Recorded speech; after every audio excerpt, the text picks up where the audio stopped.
Hi ma'am, aiju handaki kan viral chatpa akhoi oza Ramananda Tagalambamgi maramda aiju kitang haijige. Ai samus Christian ni. Aiju isagi lining bu Christian bu yam thajai. Adugumduna mi atopa lining bu moi masam sa kai tan ko masam sa ai lai chum ban yan ko moi masam sa ninga lei jabani ba aduda mi amatana ai lining sa chum bani atopa da khongdaru atopa lai duda haiti ba nataga moi lining gi adabi niyom kyoma tan ko adudo phattaba adu tawa adu haiba se mi amade right like diba haibadi akoi Christian na na Christian na jo koi denomination hai khai oi ba yame adu da so koi jo adum yet nai bai da yet na bai ai di moi denomination for example Catholic lai re Baptist lai re adigi Seventh Days khat am lai ba adu da hojiki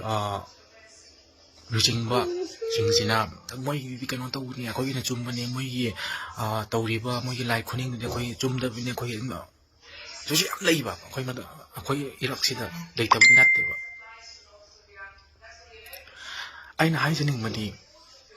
fazara ba hojiki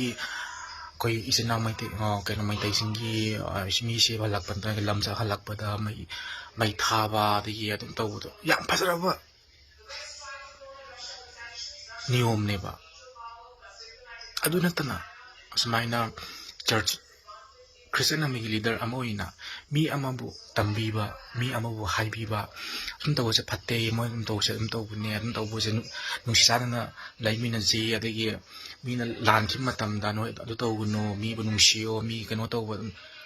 hai do maram do da mi amagi lining adagi mi amagi thaja ba do da hekta mai onjin laga moi ki tawi se chumda bani hum taw gunum taw hai do ti aisu yam yaning de maramaduna lucingwa lining kutak da lucingwa mai yam jisu hena gyan ta ba phai mi mayam bunu se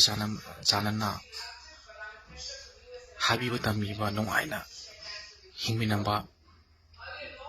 Ishor gilam na su adagi taibang gilam lambi da su nuaina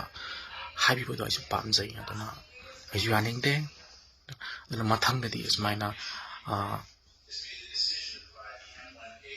mi lining bu hanthana adagi mi lining bu chumdana khanoi ji loina ma na bani lai ai sidi mama i thaja bani dago suno mi bu phardi yare ko mayam aina sa chumra